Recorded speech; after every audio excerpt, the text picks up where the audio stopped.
Video பிடிச்சிருந்தா like பண்ணுங்க, share பண்ணுங்க, சப்ஸ்கிரைப் பண்ணுங்க. மறக்காம பெல் ஐகானை கிளிக் பண்ணுங்க. ஒரு சிறிய கிராமத்தில் ராமு என்ற சிறுவன் வாழ்ந்து வந்தான். அவனுக்கு விலங்குகள் என்றால் மிகவும் பிரியம். ஒரு நாள் காட்டுக்கு அருகில் விளையாடிக் கொண்டிருந்த போது ஒரு சிறிய நாய்க்குட்டியை பார்த்தான். அது மிகவும் பயந்து நடுங்கிக் கொண்டிருந்தது. ராமுவுக்கு அதன் மீது இரக்கம் ஏற்பட்டது.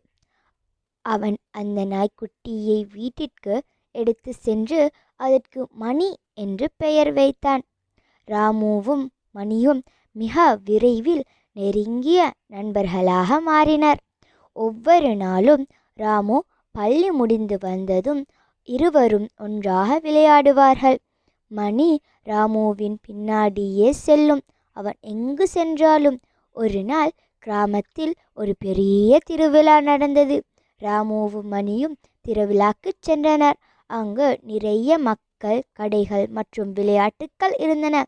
ராமு விளையாட்டுக்களில் மூழ்கி போனான். சிறிது நேரம் கழித்து அவன் மணியை காணவில்லை என்பதை உணர்ந்தான். அவன் பதற்றத்துடன் மணியை தேட ஆரம்பித்தான். நீண்ட தேடலுக்குப் பிறகு அவன் மணியை ஒரு கடையில் தனியாக நிற்பதை கண்டான். ராமு ஓடிச் சென்று மணியை கட்டிப்பிடித்து கொண்டான். மணி வாலை ஆட்டி தனது மகிழ்ச்சியை வெளிப்படுத்தியது. அன்று முதல் ராமு மணியை எப்போதும் தன் கூடவே வைத்திருந்தான்.